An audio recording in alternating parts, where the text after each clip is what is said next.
काल मालेगावमध्ये या विधानसभेमध्ये माजी आमदार आसिफ शेख यांनी पत्रकार परिषद घेऊन आमच्या भारतीय जनता पार्टी या राष्ट्रीय पक्षाचा फिरकाबरस्त पार्टी म्हणून अपमान केला। त्याच्यामुळे भारतीय जनता पार्टी मालेगाव जिल्ह्याच्या वतीने माजी आमदार आसिफ शेख यांचा मी तीव्र शब्दांमध्ये निषेध व्यक्त करतो। आसिफ शेख यांची एकंदरीत राजकीय कारकीर्द बघता आणि त्यांचं आजचं अस्तित्व बघता आजचं त्यांचं राजकीय अस्तित्व पूर्णपणे संपुष्टात आलेलं आहे आणि म्हणून कुठेतरी समाजामध्ये तेढ निर्माण व्हावी यासाठी त्यांचा हा कळवळा चालू आहे। त्यांचं मत असं होतं की 2017ची जी वाढरचना होती ती वाढरचनेमध्ये थोडाफार बदल झालेला आहे।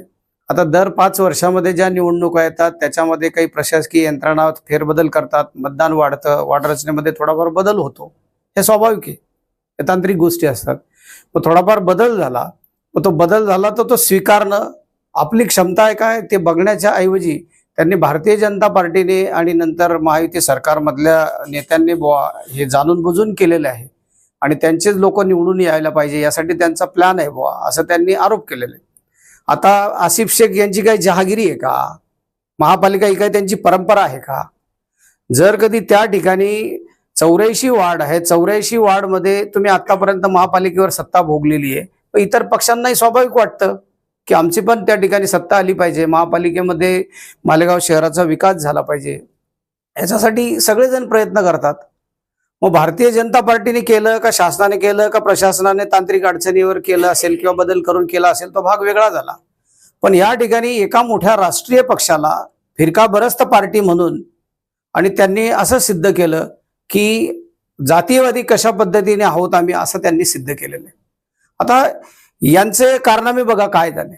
सगळ्यात पहिले हजारोच्या संख्येने मालेगाव मध्ये रोहिंग्या आहेत, बांगलादेशी आहेत, घुसपैठी आहेत आणि आमचे माजी खासदार किरीटजी सोमय्या वारंवार मालेगावला येऊन त्या ठिकाणी त्यांनी अतिशय सखोल चौकशी केली की हजारोच्या संख्येने या ठिकाणी घुसपैठी बसलेल्या असताना सुद्धा त्या ठिकाणी किरीट सोमय्यांना यांनी विरोध केला।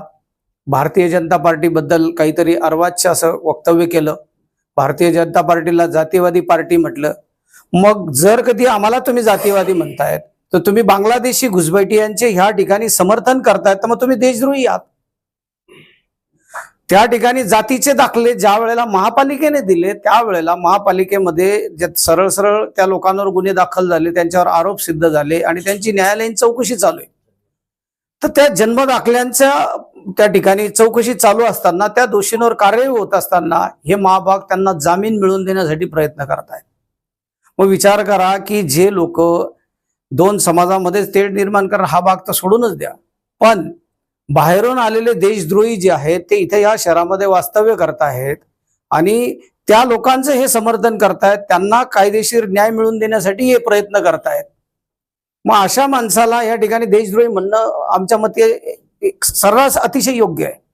आणि दुसरी महत्वाची गोष्ट की मालेगावमध्ये मोठ्या प्रमाणामध्ये अवैध कत्तलखाने चालतात आणि प्रचंड प्रमाणात गोहत्या होते आणि या ठिकाणी आमचे गोरक्षक ज्या वेळेला अशा पद्धतीच्या या गोष्टींना आळा घालायचा प्रयत्न करतात, गोहत्या बंदीवर कायदा असताना आमचे गोरक्षक पुढे जाऊन आणि अशा गाड्या अडवतात त्यावेळेला किंवा हे निदर्शनास आणून देतात, त्यावेळेला गोरक्षकांवर अतिशय म्हणजे जीव घेणे असे हमले होतात।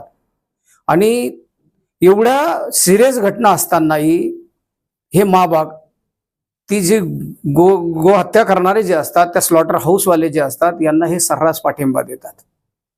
हा जातीवादापेक्षा बी घिनवणे हरकत ते करतायत आणि अशा पद्धतीने मालेगाव शहरामध्ये ते सांगतायत की बुवा आम्ही आवाममध्ये चांगला संदेश देतोय असं। मग तुम्ही चांगला संदेश जर देत असाल तर मग तुम्ही अशा देशद्रोही लोकांना पाठिंबा का देताय? तुमचा संदेश जर कधी त्या ठिकाणी तुम्ही म्हणतायत की हिंदू मुस्लिम ऐक्य ह्या मालेगावमध्ये नांदतंय असं जर तुमचं मत आहे, मग हिंदू मुस्लिमांना एकत्र नांदताना तुम्हाला सहन नाही होत का?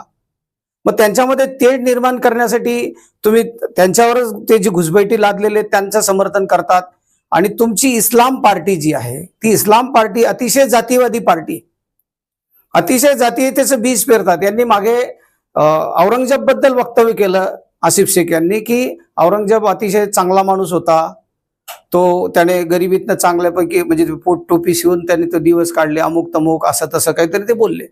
आता औरंगजेबचा इतिहास काही आपल्याला सगळ्यांना माहिती नाही का?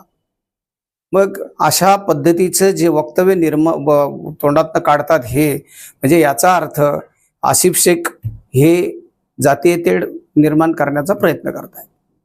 आणि मी या ठिकाणी दाव्यानिशी सांगतो, जर आसिफ शेख यांनी हे थांबवलं नाही तर भारतीय जनता पार्टी या ठिकाणी नुसता निषेध व्यक्त करणार नाही, तर आसिफ शेख आणि त्यांची इस्लाम पार्टी यांचं राजकीय अस्तित्व संपवल्याशिवाय आम्ही राहणार नाहीत.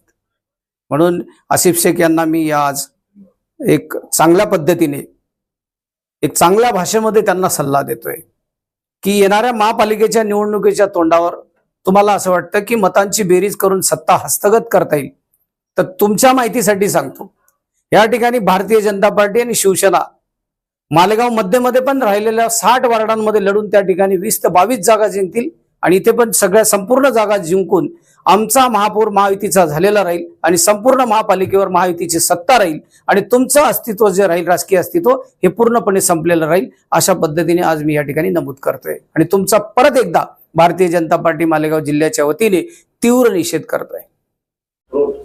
येणाऱ्या महानगरपालिका झेडपी निवडणुका ह्या डोळ्यासमोर बघून आसिफ शेख ह्या जगातल्या सगळ्यात मोठ्या राजकीय पक्षावर टीका करून स्वतःचं अस्तित्व वाढवण्याचा प्रयत्न करत आहे. अतिशय केविलवाणा प्रयत्न त्याचा आहे. त्याचं राजकारण जवळजवळ संपुष्टात येण्यामागे दिसत आहे. त्याच्या राजकारणाचा जर खरा नीट शोध घेतला तर ते रोहिंग्या, बांगलादेशी असे बाहेरचे लोक बसून इथे बोगस मतदान तयार करून त्यांच्या जीवावर तो राजकारण करत आहे आणि हा केविलवाणा प्रयत्न करून तो काही दीर्घकाळ मालेगावमध्ये टिकणार नाहीये. मी आज त्याचा भारतीय जनता पार्टीतर्फे सर्वानुमते त्याचा निषेध करत आहे आणि त्याला सांगू इच्छितो की यापुढे तू जर तुझे तोंड असंच चालू ठेवलं तर आम्ही येणाऱ्या काळात तुला तुझी जागा दाखवू आणि तुझं अस्तित्व मालेगावमधून संपवून टाकू अशी तुला सूचना करत आहे. मी कमलेश निकम, भारतीय जनता पार्टी जिल्हा महामंत्री.